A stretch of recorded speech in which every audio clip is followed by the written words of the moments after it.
Ẹ káàbọ̀ sórí ìkànnì yìí. Tó bá jẹ́ ìgbà àkọ́kọ́ tí ẹ ń bá mi pàdé rèé, ẹ bá mi like, ẹ comment, ẹ share, kẹ́ subscribe. Àwọn ohun tí ẹ máa wò lórí ìkànnì yìí, ohun ni àwọn ohun tí ó ń lọ láwùjọ wa tó sì máa kọ́ wa lọ́gbọ́n. Ẹ máa bá mi ká lọ. Ẹ lẹ́lẹ́ alára ọ̀ ìjọ̀sá. Ọmọ amúrin kàndọ́gba agogo. Ẹ ǹlẹ́ gbogbo ọmọ kóòtù òjíire bí. Àánú Olódùmarè kò ní fi sílẹ̀ o. Wàhálà àti ìdààmú kéré ó tóbi kò ní jẹ́ ìpín wa láṣẹ Èdùmàrè. Mo kí ń pẹ́ kúṣẹ́ kú àtàárọ̀. Ilé ọ̀dà òde òdùn bí. Àjíǹde àárọ̀ mọ̀ jẹ́ fún gbogbo wa. Yorùbá náà lọ́lọ́ tí wọ́n bọ̀. Wọ́n ní bí òjò bá dá tán tòótọ́ abẹ́ igi kì í dábọ̀rọ̀. Wọ́n wá ní tòótọ́ abẹ́ igi rírẹ̀ ní rí aṣọ.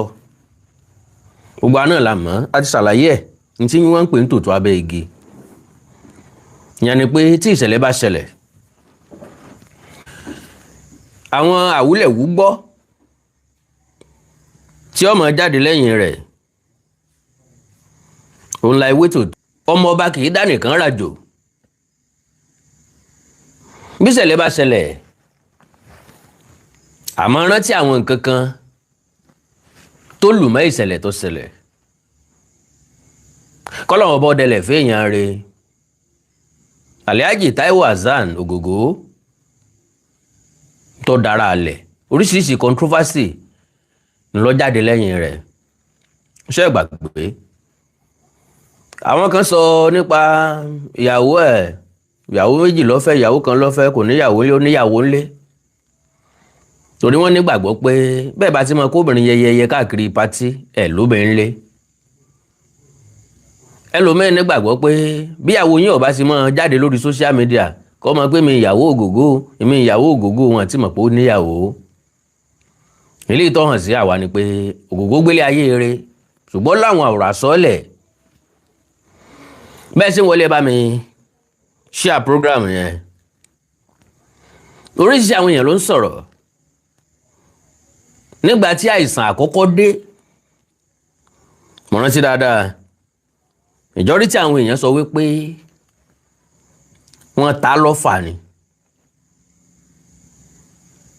Wọ́n lógun tán bára wọn jà ní ọdún fákakọ̀sí ni. Àwọn tó kù ń jowú ẹ̀ torí pò náà máa ń lò sáásá. Ńgbà tí ọ̀rọ̀ sì tún rí bó ṣe rí yìí, àwọn kan náà sì tún nígbàgbọ́ wípé ntọ́ bọ́nú ara ni ọ̀tán. Wọ́n ní kú ò ní ṣe kọ́mọ̀ ká nǹkan kan mọ́ni lọ́wọ́, ìtìjú ò ní ṣe kọ́mọ̀ ká nǹkan kan mọ́ni lọ́wọ́. Bí kú bá pa ni yóò fi kọ́ nǹkan kan lọ́rùn. Ń pé báwọn dókítà ni wọ́n rí ní tí wọ́n rí. Àwọn tó bá jẹ́ tìbílẹ̀ wọ́n máa mọ̀ wípé ntẹ́lẹ̀ ìbò pè ní káhún ọ̀tọ̀ ní nílànà Yorùbá wọ́n lọ́ fà ní. Irúgbìn ayé ìwò wá lògògó gbé. Kí ló ṣẹlẹ̀ lọ́dún fakakọ̀s? Ta lọ̀gá ta lọ́mọṣẹ́? Ògògó ti sọ̀rọ̀. Àjọṣepọ̀ tó wà láàrin wọn àti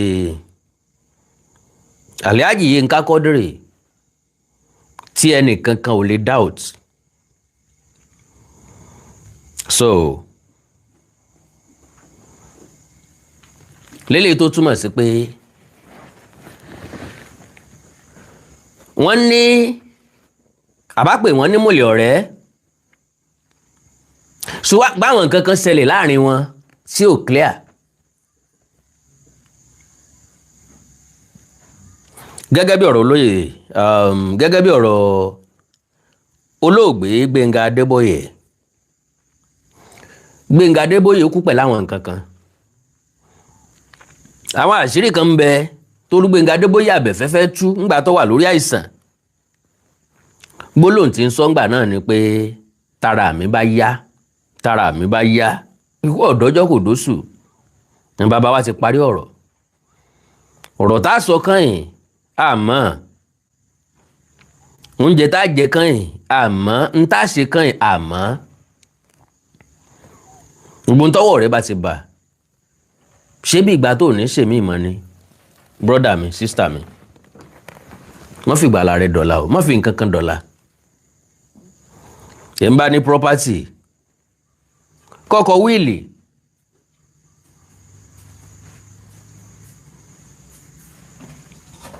ìgbádùn mi ẹ̀ ń bá ní property tó bá ní nǹkan àlùmọ́nì àwárí ọ̀lẹ́ òní tó lè ó gbé ni ìgbádùn mi ọ̀lẹ́ òṣè kan ni kò ní tó lè ó gbé ṣùgbọ́n bá ní property kó pin lójú ayé ẹ̀ kó pin nígbà tó wà ní ayé so now kí láwọn ìṣẹ̀lẹ̀ tó ṣẹlẹ̀ pẹ̀lú Taiwo Hassan Ogogo àwọn èèyàn rí fa sọ́dún fa kakos kí ló ṣẹlẹ̀ sọ́dún fa tá ń dọ́dún fa tá ń dá kakos sọ́dún fa kalẹ̀ kí lógun tó gògó jà nínú ọdún fa kakos tàwa ló lè sàsí tá ń lè tafa ta ló lè ṣe nǹkan sógògó lovely brothers and sisters trust nobody kò sí ẹni tá a lè pé àláíláí kò jẹ́ ṣe no àláíláí kò ń ṣerú ẹ̀ kò sẹ́ni tí ò lè ṣe ibi séèyàn but lo and behold àwọn ìṣẹ̀dá èèyàn kan ń bẹ nílé ayé tiwọn wọn ò lè ṣe bí so Ogogo àti Yinka Quadri ìwájọ wà ní jẹ́ ọ̀rẹ́jọ̀rẹ́ ṣùgbọ́n àwọn èèyàn kan wọ́n ti wà láàrin wọn rí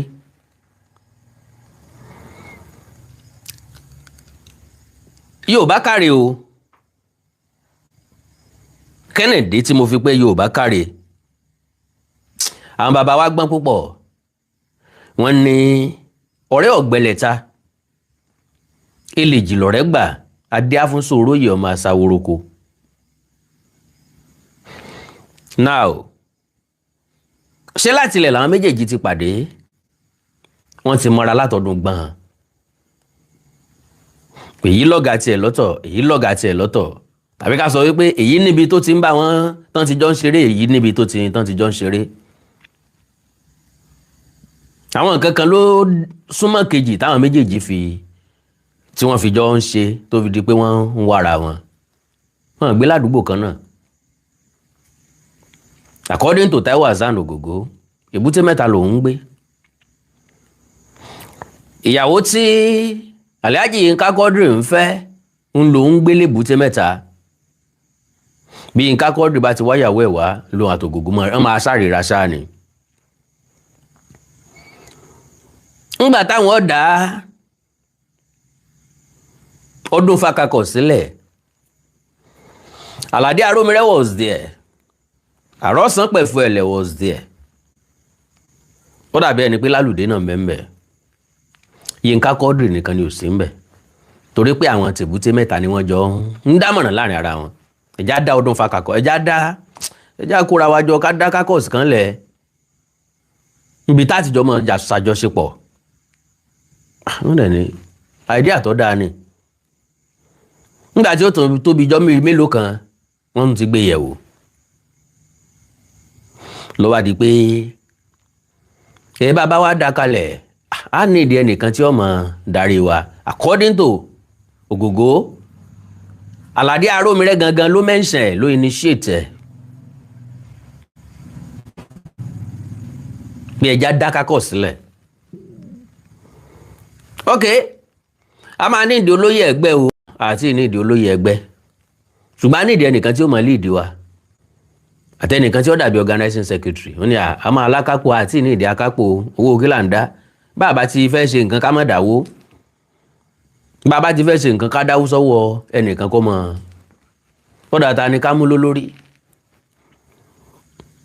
Ogogo ló ń suggest Alhaji Yinka Quadri ẹ jẹ́ kí Yinka ó lead wa ṣe ibi eré rùpẹ̀ láti mọmọ tí ó jọba ẹ̀bùn ọ̀tọ̀ leadership quality ọ̀tọ̀ bí èèyàn bá ní nínú ẹ̀jẹ̀ àmọ́ ẹ̀ ń bá lè lead á mọ̀. Ẹlòmíì ní leadership quality ṣùgbọ́n kò ní lead. So nínú gbogbo àwọn tó dálẹ̀ Yínká Quadri nìkan ni ò sí láàrin wọn, ṣùgbọ́n wọ́n nígbàgbọ́ pé ó máa ṣáà wá. Ọ̀dà náà suggest ta ni ó ṣe, ta ni kó lead wa. Ogogo ní Yínká ni ẹjẹ́ ó lead o. Ńbẹ̀lẹ̀ nìkan ti sọ̀rọ̀ pé kí ló dé tó máa mention orúkọ Yínká. Bẹ́ẹ̀ mi tó ń ṣe gbé ni, torí pé ó mọ̀ wípé ó ní quality láti ṣe, òun mọ̀ pé right choice ni, but ẹlòmíì náà lè suggest láàrin ẹ̀yin tó kù, ẹ pick ẹlòmíì. Bó ṣe sọ bẹ́ẹ̀, èèyàn méjì support, ó kéèyàn méjì ńlẹ̀. So at the end of the day, Yínká Quadri náà ni wọ́n fi ṣe. Àwọn tí wá ń béèrè àníyàn lọ, màá láǹfààní àti play àwọn fídíò kan. Àwọn tí wá ń béèrè àníyàn lọ, Yínká Quadri náà ló wá suggest ẹjá máa rotate kan yìí. Àwọn èèyàn kan ń bẹ wọn wà selfish. Look at Yínká Quadri dáadáa, ó mọ̀ wípé leader ni. Ó múlé ayé bẹ́ntí, Ogogo múlé ayé bẹ́ntí, ńlọ́jẹ́ kan pẹ́ fúnra wọn, wọ́n jọ ní àgbàmọ́ra fúnra wọn. Ìmọ̀lẹ̀ ọ̀rẹ́ látọ̀run wá ni wọ́n, torí wọ́n òye ọ̀rọ̀ wọn yíra wọn dáadáa. Ní tí wọ́n pè ní friendship ni kí Táyé ọmọ capacity Kẹ́hìndé, kí Kẹ́hìndé ọmọ capacity Taiwo. Ṣùgbọ́n kán béèrè ọ̀rẹ́ rẹ lọ́wọ́ ẹ pé ó yẹ kó lè ṣe kíní, mo mí o, so yóò lè, ó yẹ kéèyàn ó lè gbẹ̀rí èèyàn jẹ́. Kẹ́dà ó lè vouch fún ọ̀rẹ́, fún ẹ̀dá ẹgbẹ́. So Yínká Quadri mú suggestion wá, èèyàn ọ̀rọ̀ tètè láàrin ara wa. Now okay, kán tiẹ̀ tó pick Yínká Quadri, ẹni tó sọ̀rọ̀ yẹn wá sọ wípé òun ò lè gbà kẹ́ni tí ò mọ nǹkan ṣe tó òun kó máa lead òun o. Ogogo lòun wá sọ fún òun tán pé ó ń gbéraga ni ọ́, ó sì mọ nǹkan kan ṣe. At the end of the day, Yínká náà ló padà ok kàn jẹ́ káwọn máa rotate ẹ̀. Ogogo náà ló tún takò. Ọ̀gbẹ́ni ìwọ la píìkì, ìwọ lọ́mọ ẹ̀sọ́ lórí wa. Níbi tó ti ń bọ̀ tó lẹ́ máa rotate ń bẹ̀ nù, àwọn ò rotate ń bí, ìwọ ni kó máa lead wa. That is ọ̀rẹ́ bí ọmọ ìyá. My question, ta ni lọ́dún náà lọ́hùn-ún ló takò Yínká Quadri? Nínú àwọn tán jọ wá ń bẹ̀, ta ni lọ́dún náà lọ́hùn-ún ló nígbàgbọ́ wípé òun dájú Yínká Quadri lọ? Lọ́nà wo? Kí ni tẹ́ni yẹn rò pé òun máa ṣe ju Yínká Quadri lọ? Torí no how any day anytime tẹ́ ẹ bá fẹ́ sọ̀rọ̀ nípa actor ní Nollywood, sorry o, ẹ foríjì mi tó bá dàbí ìgbéraga, ẹ dárúkọ Yínká Quadri. Sọ fún mi páàtì tí ò lè play, tí Yínká Quadri ò ní play perfectly, kò sí. Ẹ má jẹ́ ń gbà kó yín. Mo rí àwọn gbólóhùn yẹn, ó rè mí yeye, ó mú fún mi, ni mo wò wípé ọ̀rọ̀ ń bẹ ń bẹ, ẹ já gbé ọ̀rọ̀ tí ń bẹ ń bẹ yẹ̀ wò.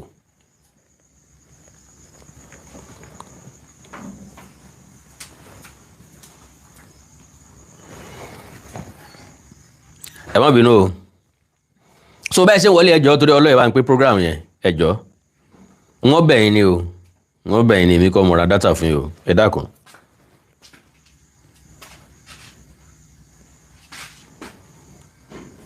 Ẹ dákun ìṣẹ́jú kan. Ẹ bá ń pín program yẹn, ẹ bá mi share ẹ̀.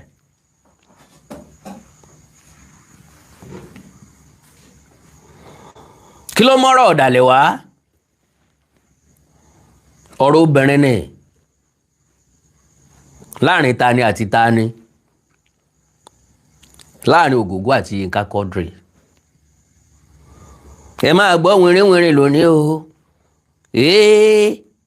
wìnrìnwìnrìn ńlẹ́nu àkàndá àwé kòǹkò ẹ̀ tí gbọ́ nǹkan kan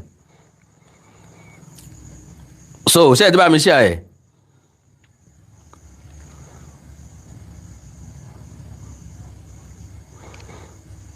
ẹ má bínú ẹ má bínú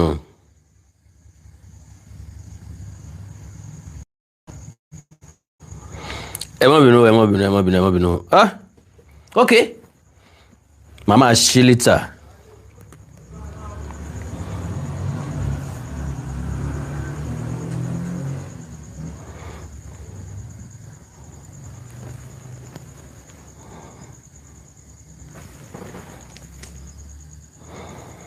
So now bó ló ṣe ṣẹlẹ̀ ṣe mọ̀ pé tá a bá ń sọ̀rọ̀ nípa ọdún Ifá caucus ọdún Ifá produce àwọn stars tó pọ̀ in fact nígbà tó ń sọ̀rọ̀ yẹn ni mo tó mọ̀ pé ọdún Ifá ni Lálùdé ti jáde ni mo tó mọ̀ pé ọdún Ifá náà ni lórúkọ ẹ̀ olóògbé Àlàdé Arómiré ti jáde àmọ́ àwọn míì so obìnrin tí à ń sọ̀rọ̀ nípa rẹ̀ òun náà ni Ìrètí ẹ̀yin ọ̀pọ̀lọpọ̀ àwọn tó ń wò mí wọ́n máa dá Ìrètí mọ̀ wípé ọdún Ifá ni Ìrètí náà wà ṣùgbọ́n níwájú Ọlọ́run àti ènìyàn bó tiẹ̀ jẹ́ pé kò sí social media lọ́dún náà lọ́hùn láyé ìgbà náà ẹni tí èmi àti ń lérò wípé ó ń fẹ́ Ìrètí Ògògó ni torí bọ́n bá jọ fẹ́ ṣeré papọ̀ Ògògó àti Ìrètí náà máa ń pè àpapọ̀ and they always made perfect husband and wife nínú eré so meanwhile àṣé àwọn ẹbí Ìrètí àwọn ẹ̀gbọ́n Ìrètí wọ́n ti ń ní lọ́kàn wípé àwọn èèyàn yìí tí wọ́n jọ ń ṣeré papọ̀ wọ́n perfect gan kí wọ́n kújọ mọ́ fẹ́ra wọn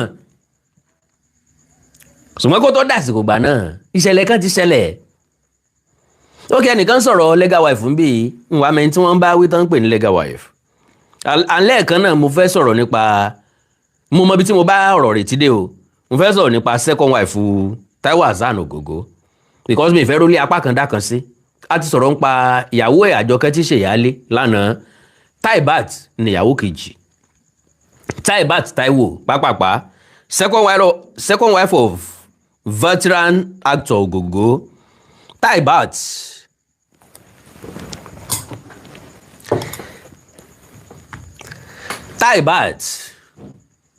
Taiwo is known to the Nigerian public primarily through a marriage to veteran Yoruba actor Taiwo Hassan, popularly known as Ogogo. Unlike her husband, gẹ́gẹ́ bí tàkọ́kọ́, àwọn méjèèjì wọn ò gbéra wọn sí public. Unlike her husband, who has spent decades in the public eye through his work in Yoruba language cinema, Taibat has largely maintained a relatively private life. Her public profile has therefore been shaped more by her family life than by an independent career in entertainment. Married to Hassan, Taiwo Hassan is one of the recognized veterans of the Yoruba film industry. He began acting in the early 1980s and went on to establish himself as one of the Nollywood familiar faces. Taibat became his second wife after his marriage to Àjọkẹ́ Taiwo, who is also known publicly as Ìyá Jésù. Reports describe Àjọkẹ́ as a Christian, while Taibat and Taiwo Hassan are Muslims. The family story attracted public attention, partly because of the different religious backgrounds of the two wives. Despite this difference, reports have described the relationship between the women as peaceful, with Taibat showing respect toward the older wife. Merely looking at Ogogo, ṣe rí ẹ̀bùn ni wọ́n fi ń control ilé pẹ̀lú obìnrin méjì mẹ́ta mẹ́rin àti jù bẹ́ẹ̀ lọ. Problem máa ń wà nínú polygamous family lọ́pọ̀ ọgbà. Àwọn èèyàn míì máa ń rò pé torí ọwọ́ obìnrin ló ti ń wá, máa ń sọ fún wọn wípé ọwọ́ ọkùnrin ni. Ní bá sọ lọ tán bá sọ bọ̀ náà máa sọ pé ọwọ́ ọkùnrin ni. So tó bá ti rógògó wá rí i pé ó ní peaceful life. Èèyàn tó bá ti ní peaceful life, àwọn obìnrin fi lọ́kàn balẹ̀ ni o.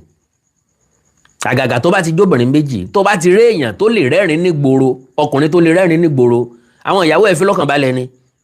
Tó bá jó níyàwó méjì àbí jù bẹ́ẹ̀ lọ, ó ní fọ̀kànbalẹ̀ láti lé ni o. Bí ó bá ní fọ̀kànbalẹ̀ láti lé, ojú ẹ̀ lẹ́ẹ̀tì mọ̀ pé nǹkan ṣe, ẹ máa béèrè lọ́wọ́ ẹ̀ gbogbo gbà ni. Iṣẹ́ ò sí nǹkan kan o. So a mother and family woman, Taibat and Taiwo have children together. Public reports have identified their sons as Fuad, Alade Taiwo, and Khalid Ayinde Taiwo. Together with the children from Taiwo Hassan's first marriage, the family has attracted occasional attention from the Nigerian entertainment press. However, Taibat herself has generally remained away from the spotlight. There is considerably less reliable public information about her personal background than there is about her husband. Life away from cameras. One of the interesting things about Taibat's story is how different it is from the highly public nature of her husband's career. For decades, Taiwo Hassan has appeared in numerous Yoruba films and has become a recognizable figure in Nigeria popular culture. Taibat, meanwhile, has largely occupied a quieter role within the family. Her occasional appearances in photographs with her husband and other members of the family have offered glimpses into their private life, but she has not pursued the same level of public validity, visibility, àti bẹ́ẹ̀ lọ. So, Àjọkẹ́ ni ìyàwó àkọ́kọ́, ìyá Jésù, Taibat ni ìyàwó ẹ̀kejì. Pápápá, n fẹ́ lò jù ìṣẹ́jú mẹ́wàá lọ mọ́. Pápápá. So, now, wọ́n ti jọ ń ṣe ìrìn àjò wọn. Majority àwọn tó sọ̀rọ̀ ńgbà náà tán tako Yínká Quadri wọ́n padà kúrò lọ́dún Fá. Ńlá fi sọ wípé igi tó bá osè nígbó àtèyí tí osè bá nígbó wọ́n máa ń padà fi osè sígbó ni. Àwọn tí ìbá tú ọ̀rẹ́ wọn ká, tí ìbá dá ọ̀rẹ́ wọn láàmú, tí ìbá fìtínà ọ̀rẹ́ wọn, wọ́n tètè yọ̀ǹda wọn, wọ́n bá tiwọn lọ. Ìyẹn jẹ́ kán láǹfààní àti build ọdún Fá. Bọ́n ṣe wá wà ń bẹ̀ òun, wọ́n wá build ọ̀pọ̀lọpọ̀ stars lọ́kùnrin àti lóbìnrin, lára wọn ni ìrètí wà. Now, Ogogo gangan ni wọ́n mú ìrètí wá fún. Láyé ìgbà náà kò sí fóònù. Wọ́n ti mú ìrètí wá òun wálé. Mọ̀ pé àwọn èèyàn tó bá rá àwọn èèyàn tó ń ṣe tíátà, tó ń ṣe stage nǹkan pé ó sì wèmí náà kí n máa ṣeré orí ìtàgé, mo lẹ́nìkan o, mo láwọn èèyàn kan o. Wọ́n ti mú wálé wá Ogogo wálé bí ẹ̀mẹ́ta bí ẹ̀mẹ́rin tí wọn ò bá. So, wọ́n wá ń jíṣẹ́ fún wà pé ọ̀dà náà bọ́ bá dé ẹ̀pẹ́ wá bá mi ní ọdún fáńbì yìí. Náà sì mú débẹ̀ wọ́n jọ sọ̀rọ̀. Ẹ má sì mí gbọ́ o, èmi ò sọ wípé Yínká Quadri fẹ́ ìrètí o. Mi ò sọ bẹ́ẹ̀ o. Now, ńgbà tí wọ́n sì débẹ̀, Ogogo àti ìrètí sọ̀rọ̀, ìrètí lọ, ó wá di pé ìrètí bẹ̀rẹ̀ sí ní wá lójoojúmọ́. Kí lórí tó fi fẹ́ ṣe tíátà? Ó wù mí ni, mo láìkí ẹ ni. Ṣùgbọ́n ẹrù kan tí ń bà mí ń bẹ̀ ṣá, ó ní pé wọ́n ní wọ́n máa ń fẹ́ra wọn. Páwọn oní tíátà yẹn máa ń fẹ́ra wọn. Bálátà bá fẹ́ra wọn ṣé ìwọ ń bẹ̀ ni? Sáwọn aláṣọ ò lè fẹ́ra wọn, sáwọn ọlọ́jà ò lè fẹ́ra wọn. Ṣé lọ́ọ̀yà méjì ò lè fẹ́ra wọn ni? Ìwọ tó jókòó iyèmí tí mò ń bọ́ sọ̀rọ̀ yìí. Ó rò pé mi ò tí n bá sọ pé tó o bá wù mí ń kọ́ sí mi lè sọ fún ọ pé o wù mí ni. So, ọ̀rọ̀ yẹn ti wáyé. Ńgbà tí wọ́n dẹ̀ sinra wọn bọ́ sísàlẹ̀, according to Ogogo náà ni Alhaji Yinka Quadri park ọkọ̀ wọ́n dẹ̀ kíra wọn wọ́n dẹ̀ introduce ìrètí sí ní ó alátẹ̀lé wa lélẹ́yìí o ok Ogogo sin ìrètí síwájú ó padà wá bá Yinka Quadri pé ọ̀rẹ́ ìwọ tó Ọlọ́run fẹ́ pa tó Ọlọ́run ní ìdí pa lọ́fíìsì ó ṣe kúkú máa lo eléyìí ná dìgbà míì tó bá jẹ́ lòmíì ni òun gangan ni ó ti ranjú kankan kan mọ́ so bó ṣe di pé ìrètí àti Yinka Quadri ìrètí ń bá Yinka Quadri ṣe personal assistant. Now meanwhile àwọn family ìrètí Ogogo wọn fẹ́ kó fẹ́ for real. Do you know pẹ̀rù nǹkan bẹ́ẹ̀ lè fàjà láàrin ọ̀rẹ́ méjì míì. Mo cherish friendship àwọn méjèèjì ló mú mi mú topic yẹn wá ló mú mi mọ́rọ̀ yẹn wá. Now àwọn ẹ̀gbọ́n ìrètí wọ́n máìdì kí ìrètí ó má bá Yinka Quadri ṣe mọ́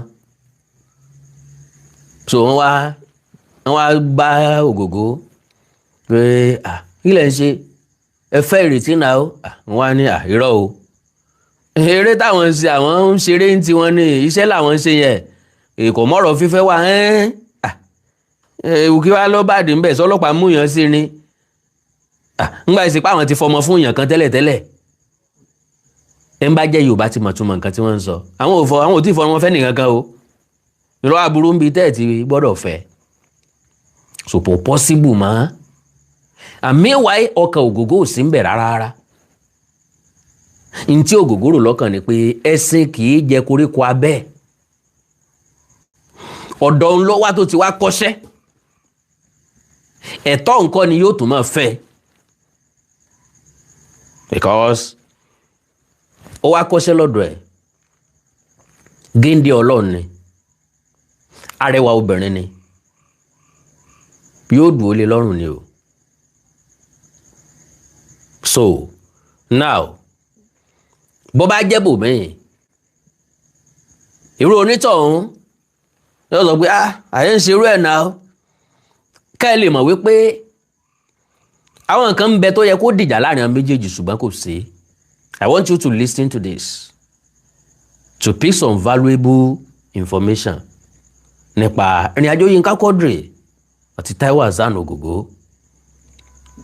Ogogo ti lọ Yinka Quadri ń bẹ òun ó dàgbà yóò dògbó ikú ìpẹta lójú ràn kò sí tí ó ṣe tí ó sẹ̀mí ẹ̀ but wọ́n ti ṣíà ọ̀pọ̀lọpọ̀ nǹkan tó jẹ́ pé ń bí ìfọ̀rọ̀wérọ̀ làwọn nǹkan yẹn ti jẹ jáde ṣé wọ́n pé interview míì máa ń wà tó jẹ́ pé èèyàn ti lè ṣe ẹgbẹ̀lẹ́gbẹ̀ interview bọ̀ ibẹ̀ yẹn lèyìn ó ti sọ̀rọ̀ gidi ó máa ń ní inspiration tí máa ń gbé wá ó máa ń ní tí máa ń push ẹni yẹn láti wò pé ok ní tí mo ti ń keep láti ẹjọ́ let me just say it. Isbeyu ọmọ Kamarudin àbí mo gbọ́ mo tún fọ́ ọwọ́ Ogogo ni wọ́n bẹ̀ sí bàbá ẹ̀ gangan ò sí nílé ìgbà tí wọ́n bì ó amaze me God bless you kí n kàn play fídíò yẹn and oyin mama kọ́ mọ́ bínú kó foríjì mi o ẹ̀gbọ́n ẹ mọ́ bínú tí n bá play ẹ rí i pé mi ò lo fídíò yẹn gangan voice ẹ̀ náà làwọn èèyàn máa gbọ́ God bless you. lọ́jọ́ tí ọ̀rọ̀ kákọ̀sí máa wáyé àwọn lọ́dún fa èmi aládé arómirẹ́ lazaka ajáwó abíọ́dún ọlánrewájú fatai lálùdé ẹ̀rọ nǹkan tó kọ yẹn bẹ́ẹ̀ èmi lazaka ajáwó gbẹdúwẹ̀rẹ̀ ẹ̀fọ́ẹ̀lẹ̀ àti fatai ládàjẹ́ márùn ẹni tó mú ẹ̀gẹ́ àjáde ní aládé arómirẹ́ lórí ká lè fọ́ọ̀mù kákọ́s náà káti ẹjọ́ ká mọ̀ pé àwa ìyàwó tá máa jẹ́ máa bára wá sí tá máa wá ṣe wọn kọ́ ni. wọ́n lè second one is good ìyá ṣe máa ṣe kò ní kankan nù ṣe wọn kọ́ aṣáṣọ̀rọ̀ yẹn bravely lọ́jọ́ ìgbà tó di after the 4th day àti orí fi sí tọrọ yẹn ìgbà wo ti pé mẹ́rin àbí ìṣe pé àwa yẹn èbúté mẹ́ta base ni. òkè àwọn ìkàkọ̀ ni wọ́n ti wá sí ìsìn tó bá wá ẹ̀ mọ̀ kó máa lọ sọ́dọ̀ ìyàwó ẹ̀ bẹ́ẹ̀ torí pé mo máa lọ sílé. now aládé máa wá kò sọgbọ́n tó bá ti jẹ́ lọ́jọ́ báyìí ó máa dọ́dọ̀ wá ṣáà ni. lọ́jọ́ tá ìgbà tó lójó kẹta àbíjọ́ kẹrin yẹn àwa same set of people tá a kọjọ sọ̀rọ̀ yẹn náà látún ríra wa. màá ní ọ̀rọ̀ tá a sọ níjẹrin ẹ jẹ́ ká fìdí ẹ̀ múlẹ̀ pé àìdíà tó dáa ni o ká ṣètò. ẹnìkan wá sọ̀rọ̀ kan mi ní dárúkọ ó ní ta ló máa wá jẹ olórí pé àlẹ́ àgbọ́dọ̀ ní olórí ká ní akọ̀wé akápò ká dẹ̀ ní akápò àbẹ́ ọkàn mo ní ẹgbàgbé ń pa akápò a lè ní financial secretary ẹ̀yọ akọ̀wé owó bó la fẹ́ ṣe kankan àdáwójọ àdẹ̀lọ́fíṣẹ́ tó a fẹ́ fi ṣe owó ò ní wà lápò anybody for now. ìyẹn ni tí abatilẹ̀ wà lápò àti sọ ní ẹ̀dí treasurer ni wà ní ẹ̀dí treasurer rárá yìí. níwájú ọlọ́ọ̀bá àti èèyàn first minute second meeting and Yinka wasn't there. Yinka kò lè sí níbẹ̀. èmi lèmi raise point. ẹ jẹ́ ká mọ Yinka kó ṣe leader wa. kó máa nídìí ọdún fanisho. kí ẹ tó wá lè dárúkọ Yinka kò lè wọ́n sọ wọ́n kí ni ohun tẹ́ ẹ rí àmúyẹ̀wò lè rí. ṣe bẹ́ẹ̀ mọ̀ ẹ́ pé a ti jó ń bára wa rìn bọ̀ bẹ́ẹ̀ ni right. omi la tẹ̀ka tó tẹ̀yàn rìn bẹ́ẹ̀ ni mi ò múra zaka jà o. tẹjọ kọ́kọ́ sọ àwọn ọ̀rọ̀ náà tàjọ wà ní èbúté mẹ́ta mo mú láòdì mo dẹ̀ mú ìdínà àròmì rẹ̀. ṣẹ́rí èmi máa ń ro àwọn àròjinlẹ̀ tí n bá ní mo mú ìdínà àròmì rẹ̀ owó ọ̀tẹ̀ but why tí mo ṣe fẹ́ mo ṣe ń torí pé òun ló initiate. mo ò dé sọ pé ẹ jẹ́ kí n ṣe leader. It's not even political. It doesn't speak. Faramile. In absence, èèyàn lè dìbò fún yàn náà. Mo ṣe dárúkọ ẹ. Ẹni yóò á dáhùn pé wáyà tó yẹ jẹ́ pé Yinka. ìnáwó bẹ̀rẹ̀ ní wáyà. Ni mo suggest. Ẹlòmíì náà lè suggest okò ẹlòmíì o. Èmi kàn ìhun tèmi rò lèmi sọ yẹn. Ẹnìkan faramọ́. Ẹnìkan tuntun faramọ́. Wọ́n kò sọ̀rọ̀ èèyàn méjì. Mo ní kí o ló fa ọ̀rọ̀ tó bẹ̀rẹ̀ yẹn. Ó lẹ́yìn tí ò bá mọ nǹkan ṣe tó wọn ò lè gbà kó léèdì wọn. Àmọ́ ní gbéraga ní ìtòsí. tí ò bá mọ nǹkan ṣe tó òun. Òun ò lè jẹ́ kó léèdì òun. Mo ní then you know nothing. Òun mo náà dá. tó ti ń ra rẹ. Mo ní náà lọ́ba tó nímọ̀ jù. tó mọ gbogbo ẹ̀ tán. Mo ní Ọlọ́run ṣe àpẹẹrẹ fún ànábẹ́ Ọlọ́run ọba kan tó ń sọ pé òun nímọ̀. Mo ní Ọlọ́run wá ní pé kí ẹyẹ kó lọ gbé ẹmọ the seed ó tún kéré sọ́kà bàbà. seed ẹ̀ bákà máa ń jẹ ẹmọ gbé kéré tó títí bí òkúta báyìí. Ọlọ́run wá ó fún ní ojú ó ní kó wo ẹyẹ yẹn ó wo ẹyẹ báyìí tí ẹni yẹn ju ọkà bàbà yẹn sínú omi òkun. Ó ní ìmọ̀ tí gbogbo ayé ní pátápátápátá àtẹranko àtẹyẹ àtẹyàn kò ju báwọn. Ó ní kò ju ọkà bàbà yẹn omi yẹn òun fomi yẹn rọ́pò òun ìmọ̀ tí tó wọn náà bá fún gbogbo yín pé kò tó kọ̀ọ̀kan ní ìtọ́ àlọ́ ìtàmì ẹ̀. ọ̀rọ̀ yẹn fẹ́ mú ìkùnsínú ó dá wàhálà lẹ̀ náà ti kún sínú rẹ̀ lórí but ọlọ́run bá a yín. alájò sílẹ̀ Yinka kò lè tẹ̀ sílẹ̀ náà. korean korean. bó ṣe ń lè dùn wá lọ nìyẹn. wọ́n sì padà fọwọ́ sí pé ètò ògùn mú kalẹ̀ yìí náà là á tẹ̀lé. bá a ṣe tẹ̀lé nìyẹn. Allah. the worst part of it ni pé àwọn tí wọ́n ta kò orúkọ yẹn wọ́n bá wa dúró pẹ̀lú ọdún fakakos.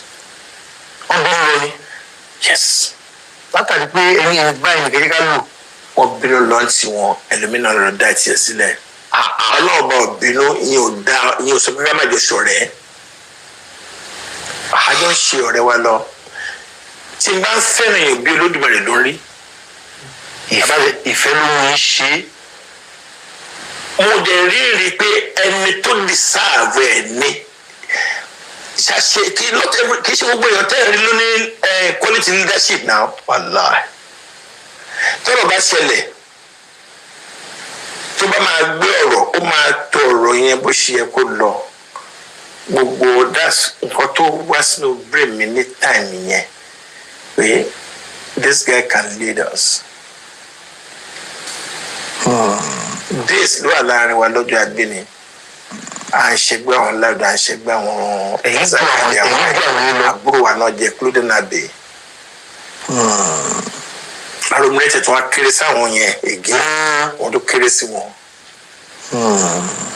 Oyè adé ń bá ogbè lọ́bẹ̀ bí ọ̀rẹ́ tí lọ́jọ́ kan tí Yínká fún ara ẹ̀ dábàá pé tẹ́lẹ̀ kan bá lead for 2 years agbélẹ̀ wọn á tún mú ẹlòmíì tó bá ní ara gbélẹ̀ wọn á tún mú ẹlòmíì àwọn òṣè yẹn pẹ̀lú òun ní ọdún fakakos níjọ́ tó sọ mo ní wá èmi lèmi mọ̀ yìí pé àṣelédà bíbá ní ohun tá a máa rotate. sáwọn gbàṣẹ́ra bọ́ọ̀lù lóyún.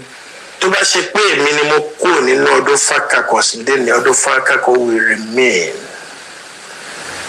Ọlọ́run ti dá ọdún fa ó ti dá ọdún fa. So you are still the leader. Wọ́n náà ló máa lead wa níṣó. Sake Kamaru, that's Kamaldeen Adébáyọ̀. Baba Isbeyu, kọ́lọ̀ Balanjú lọ. Aláàmà. Ọmọ ṣẹ́ mi. Torí dáadáa ni. Wow. Ọmọ tí mo yẹ mọ̀ pé tí wọ́n bá stubborn tó bá tún ọmọ kan náà tó stubborn bíi tiẹ̀ o máa kọ́ ọmọ yẹn jẹ. Bàbá yẹn stubborn. Ó dàbí àwọn ọmọ sorry bàbá má lọ bẹ̀. Ó dàbí àwọn tó ń mugbó tí a mugbó méjì báyìí náà mẹ́ta àwọn wọn ló máa le jù. Wọ́n á gbọ́ àwọn dáadáa. Ó bá wá tára bí àdìbọn tó wọ̀n. Àwọn náà máa gbọ́ jù láyé wọn. So I like him so much. Nígbà tó máa bí Isbeyu Saki ò sí nílé èmi ni mo lọ clear everything nígbà tó bí ọmọ ẹ lọ hospital ṣe everything tá a ṣe kó mọ ẹ. ìlú àṣetọ Ọlọ́run dẹ̀ mo dẹ̀ dúpẹ́ lọ́wọ́ Olódùmarè lórí ẹ̀ pé kí àwòdì tó pàyà àkókò ọmọ tó bí ó ti tó bí sọ. Ọlọ́run ti bẹ̀ sí ní kẹlu lójú ayé bàbá rẹ̀ ìgbà tó ní kálukú máa lọ náà nìkan ló máa lọ. Kò sọmọ tó wá sọdún fati ò lórúkọ tí wàá jẹ lórúkọ ẹ jẹ́ ká ìrètí ti kúrò sí 20-something years ago. Bẹ́ẹ̀ni ìràwọ̀ yẹn pọ̀. Bẹ́ẹ̀ni. Èmi tí mo bẹ́ẹ̀ ni èmi ni mo mú wọnú ọdún fábà yìí. Àwọn pé bọ́ọ̀ kan ní Akíntúndé àjọ ń gbé Londo street òun máa ń lọ sí ṣíta dáadáa síbi tó ti pàdé ẹ̀ ní Fọlọ́nṣọ́ ọmọ Akíntúndé ìyẹn ló wá mú wá bá mi ní Ondo street wọ́n wá náà kejì kẹta wọn ṣáàrí mi ẹ̀mọ́ pa ìjọ kí n lọ bí iṣẹ́ láti bí iṣẹ́ kí n gbàgbẹ́ lọ sí location wọ́n ṣáà fi message sílẹ̀ mọ́ lókè èmi Saturday yìí ẹni yẹn ní tó bá dé kó wá bá mi nọ́mbà 40 Odunfa street lè kàkà lọ́dọ̀ rẹ wa gbére ti ṣe wá nìyẹn ó dẹ̀ dé wọ́n wo bí wàá pé èyí tó ń bọ̀ yẹn tó ní èyí morúkọ ẹ̀ ọmọ Ghana mo kóró pọ̀ ń bọ̀. Bẹ́ẹ̀ni ọdún lọ fún wọn ní kàrún fún wọn ní kíní Sàmọ́lé Ọlọ́run. Sàmọ́lé Ọlọ́run. ẹ̀yà rẹ̀ gbé tí àwọn ẹ̀ tí mo dàbí kọ́ọ̀bù táwọn obìnrin máa gbé sétí ẹ̀ ṣùgbọ́n ṣe nínú ògùn ọtí rẹ̀ láti òkè òde ẹ̀gún kè báwo ni wọ́n ṣe ṣàfihàn ní lálàáfíà mi Yorùbá ni ẹ ọ̀pọ̀ ẹ̀fọ́ lọ́wọ́. Ó ti dábàá wọn. Àwọn tí po ìpò yìí kíní kan wáyà mi tí n bá sílé wọn kì í bá mi lé ó bá kó sí ẹ̀rọ aṣáṣọ dáadáa ó lóun love acting. Well, acting is very good. Wọn náà àdàdé pastor àdàdé imam tó ṣe wá sí àárín àwùjọ ní wáàsí ní inú church tàbí ní mọ́ṣáláṣí mo ní tiwa tún wá jù bẹ́ẹ̀ lọ́dún gbogbo àgbáyé làwa ń ṣe wá sí fún àtẹ̀gò never over mọ́ mi.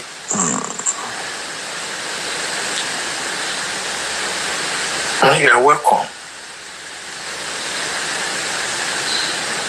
Jọ́kejì wá ó ti wá bẹ̀sẹ̀ ni wá jọ́kejì wá jọ́kẹta jọ́kẹrin gbàtí wàá di jọ́karùn-ún sọ̀rọ̀ kan ní ẹ̀rọ kan tó kàn máa ń bá wọn ni pé wọ́n máa sọ pé àwọn artist wọ́n máa fẹ́ra wọn mo ní kí ló bá nínú pé artist fẹ́ra wọn tó bá bínú mo ní èèwọ̀ wà ní títí lọ́ọ̀yà àti lọ́ọ̀yà bá fẹ́ra wọn àbí journalist méjì mo ní tí journalist bá fẹ́ra wọn mo ń ṣòwò àgbò ní ara then àwọn oníṣòwò tó wà láàrin ọjà ẹlẹ́ran máa fẹ́ láta onípalá máa fẹ́ oní tomate mo ní so is that ṣé ẹ̀ṣẹ̀ wà nínú ẹ̀ oní ara mo ní look kí ló fún ẹ ní assurance pé èmi tó jókòó tì náà bóyá mi ní interest nínú ẹ̀ ló bá rẹ́rìn-ín kọ́kọ́ mo ní anyway I'm just cracking báyìí lóbìnrin do you understand so anybody lè rí ẹ nínú ní tíátà kan sọ pé àwọn láìkẹ́ ọ kò mú ègbó dání o kò dẹ̀ mú jà dání wọ̀ fún ìtẹ́lọ́rùn bẹ́ẹ̀ni mi kò lẹ́lẹ̀bẹ̀ nú wàláhì ọmọ ìbàdàn ẹ̀ that particular day tá a sọ̀kalẹ̀ nǹkan park mọ́tò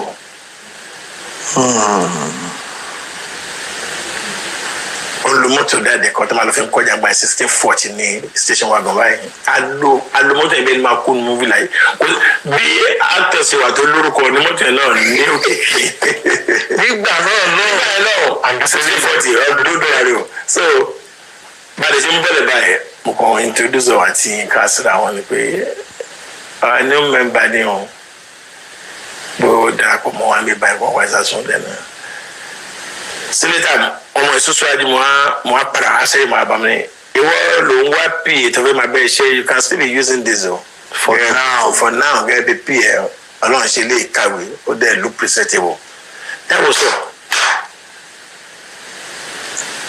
mo fi títóbi alukurian mo fi búra ẹ̀yin ló ń rọra wọn. Now do you know in tó gbé mi wá gangan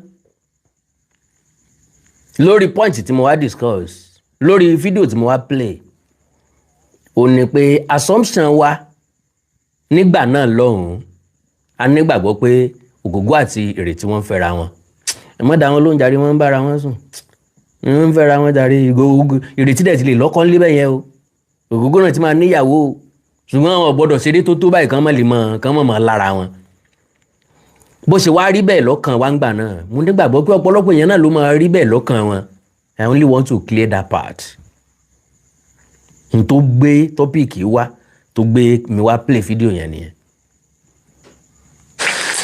ibikíbi tó bá wà tí program ẹ bá jáde tó bá ń gbọ́ á mọ̀ pé òótọ́ ni Taiwo ń sọ Ìrètí ò sí láyé mọ́ it get a stage àwọn àǹtí Ìrètí kò pè mí pé akérèdé tẹ fẹ́rẹ̀ tí àwọn èèyàn ti láìkí kọ́pọ̀ ẹ̀yìn àti ẹ̀jẹ̀ mọ́ ni ẹ ṣe ò gbọ́dọ̀ jọ oko abẹ́ o. àwọn tí ìwé ilẹ̀ ń lò wá ń bẹ̀ ní ìkan lára àǹtí ẹ̀ kan á pè. So that is it oyinmọ̀mọ́ náà sọ pé àwa tí ẹ̀rù báyìí ilẹ̀ wà ń bẹ̀ ni èyí tó wà lórí gbogbo àǹgbà náà nìyẹn including myself bí Ògògó àti Ìrètí wọ́n ń fẹ́ra wọn jàre kò sí àwọn gbọ́dọ̀ ṣe tó báyìí kan mọ̀ fẹ́ra wọn nǹkan kan ń ṣẹlẹ̀ láàrin wọn meanwhile kò sí ìwọ náà ronú pa oríṣiríṣi èèyàn tó ń fọkàn bá wọn jọ́ọ̀jì meanwhile tó o bá dé background ó rí i pé nǹkan tó fọkàn sí pé ó ń ṣẹlẹ̀ ó ṣẹlẹ̀ ó ti fòbúrẹ́wà mú ọ̀pọ̀lọpọ̀ èèyàn lájẹ́ torí ojú wọn tó le ló fi ń jọ́ọ̀jì wọn pé inú wọn náà le o mọ̀ pé tó bá ṣí inú wọn ó funfun bí ẹ̀gbọ̀n òwú ni torí pé àwọn kan wá ń bóyin sí ọkẹ bí iṣu ègbodò ló fi wá gbé èèyàn dáadáa lélẹ́yìí ó mọ̀ wípé tó o bá lọ sínú wọn ọ̀bẹ àdá bíléèdì àáké yúti ńlọkọ bẹ àwọn àkekèé josebe paramọ́lẹ̀ mọ́nàmọ́ná jomijòkè àwọn ló kóra wọn jọ sínú ẹ̀ làwọn ọ̀jọ̀gbọ́n fi máa sọ wípé never judge a book by cover ìwé yóò lè dùn kò lè sí nǹkan tó wà important nínú ẹ̀ nǹkan ni èpo ẹ̀yìn ẹ̀ ti fẹ́ jádànù tán yìí bóyá tó máa change life ẹ níbẹ̀ nù òwe yẹn. Ní ṣé àlẹ́rọ̀ àbí kí ló gbé ní ẹni àǹsó kí ló ṣẹlẹ̀? Ṣé wọ́n ti fẹ́ nìkan lọ́mọ ni? Ṣé wọ́n ti fẹ́ nìkan lọ́mọ ni? À ń sọ ọkọ tí wọ́n kò pọ̀ sí gbòmìnira máa bìnrin jàre. Àwọn náà dàrí pé mo ti jẹ́ ọmọ kí ló ṣe ń gbà yẹn? How cold? Ìwọ ọjọ́ rẹ mi kó máa fẹ́ nìkan. Kẹ́lẹ̀ kó wá rí advice pé ìyàwó ẹ̀ yẹn pé torí pé àjọ máa ń ṣe nǹkan àfi ìtara wa kí n wá máa fẹ́. Kí ló máa ro sí mi? Kí ni mo ṣe yẹn? Ọ̀dàlẹ̀. A jẹ́ pé èyí ti ń fẹ́ nìkan nínú ẹgbẹ́ ọ̀rẹ́ tí. Are you getting me? Ó yẹ díẹ̀ díẹ̀ sá. Mo kọ bèrè ní. Ẹ̀kọ́ dálẹ́nu. Ọ̀dàlẹ̀ nìyẹn. So ìyẹn mo sọ pé ẹṣin ògbójò ju kọ abẹ́. N tó bí tọ́pìkì ọ̀dàlẹ̀ nù. So lẹ́nu mi èmi ò sọ fún ọ wípé Yínká Quadri àti Ogogo wọ́n fẹ́ra wọn rí kọ̀ọ̀kan mi. Àánú Olódùmarè ò ní fi wá sílẹ̀ o. Máa sùn láyà Allah Ọlọ́run Allah Alhaji Ogogo ọmọ kú lódò. Àwa ní fọkànbalẹ̀ wípé àlùjánnà onídẹ̀ra ńlọ wà láìsí iyèméjì. Torí pé iṣẹ́ wọn ń tọ̀ wọ́n lẹ́yìn níwé mímọ́ Bíbélì wí. Òye yé wa pé bí ó ṣe sọ nínú Kùránì náà nù. N tí ẹ̀dá bá ṣe ni yóò máa tọ̀ ẹ̀dá lẹ́yìn. We love you, but unfortunately Ọlọ́run fẹ́ràn ẹ jù wá lọ. Ọlọ́run sọ wípé léè tó gbé pẹ̀lú wa tó wá gbé yòókù lọ́dọ̀ òun. Níbi tí ìsinmi wà, níbi tí ò sí lálàá ń bẹ̀ mọ́. Kò sá sáré sókè sáré sódò, wọ́n ìta fàásì yàn ń bẹ̀. Kò sẹ́ni tí gbógun tì yàn. So kí Ọlọ́run nínú àánú ẹ̀ kó dúró ti gbogbo wa o. Ó kọ tí ìṣe tiwa káyọ̀ ọmọ sọ wa, kọ́lọ́ ọmọ sọ wa. Ogogo Yínká Quadri ọ̀rẹ́ tí wọ́n fi tọrọ ọ̀rẹ́ ni. Wọ́n yìí sọ̀rẹ́, wọ́n ti dọ́mọ ẹ̀yà. Ló fi dàbí ẹni pé ẹkún ti Yínká Quadri ó fẹ́ ju àwọn ọmọ lóòkù lọ. Wọ́n yàtọ̀ sí twins náà méjèèjì.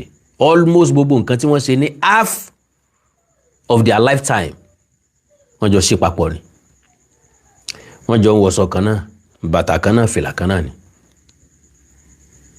Kò sì síbi tó ti rógògó tó ní rí Yínká Quadri. Ibi tó ti wá rógògó tó rí Yínká Quadri ò sí Nàìjíríà ni. Ibi tó bá ti rí Yínká Quadri tí ò sógògó ń bẹ̀, Ogogo ò sí Nàìjíríà ni. So Ọlọ́run nínú àánú ẹ̀ yóò tu Alhaji Yínká Quadri nínú.